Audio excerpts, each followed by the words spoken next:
With one phone call, you can. No, I'm saying with one phone call, you can make a difference.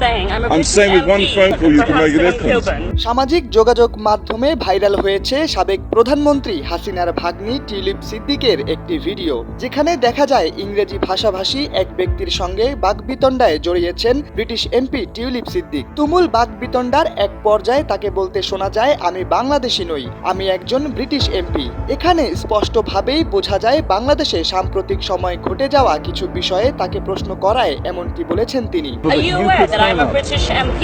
I am. You are. You're also very well And that connected to the I'm regime. born in London. Are you Yes. implying I'm a Bangladeshi politician? You Because I have don't no. think that's the I'm not right saying. reply. You have said many times. তবে সরকারি নথি বলছে ভিন্ন কথা। Tulip একজন বাংলাদেশি নাগরিক। তার নামে রয়েছে জাতীয় পরিচয়পত্র, পাসপোর্ট ও কর শনাক্তকরণ নম্বর তথা TIN। এমনকি জমা দিয়েছেন আয়কর রিটার্নও। এসব প্রমাণপত্র বলছে টিউলিপ একজন বাংলাদেশি নাগরিক ও ভোটার। দুদক সূত্র বলছে 2011 সালের 3 জানুয়ারি ইস্যু করা জাতীয় পরিচয়পত্রে তার নাম টিউলিপ রিজওয়ানা সিদ্দিক, বাবার নাম শফিক আহমেদ সিদ্দিক এবং মাতার নাম রেহানা সিদ্দিক। ঠিকানা রয়েছে সাবেক প্রধানমন্ত্রী শেখ হাসিনার বাসভবন সুধা সদনের হোল্ডিং নাম্বার। 2024 সালের 5 আগস্ট আকস্মিক পট পরিবর্তনের মধ্য দিয়ে শেখ হাসিনার দীর্ঘ 16 বছরের ক্ষমতার অবসান ঘটে। ছোট বোন শেখ রেহানাকে নিয়ে পালিয়ে আশ্রয় নেন তার পুরনো মিত্র ভারতে। এরপর একে একে বেরিয়ে আসে তার দুর্নীতি, লুটপাট আর অপকর্মের সব তথ্য।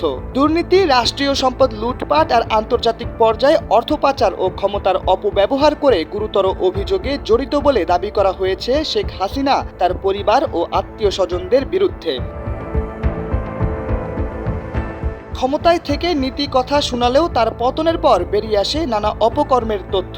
তারই অংশ হিসেবে দুদকের করা মামলায় সম্প্রতি শেখ হাসিনা সহ 53 জনের বিরুদ্ধে গ্রেপ্তারি পরোয়ানা জারি করে আদালত। সেই তালিকায় নাম রয়েছে টিউলিপেরও। তবে এসবকে রাজনৈতিক উদ্দেশ্য প্রণোদিত অপপ্রচার হিসেবে অবহিত করেছেন সাবেক ব্রিটিশ নগরমন্ত্রী ও লিবারেল পার্টির আইন প্রণেতা টিউলিপ সিদ্দিক।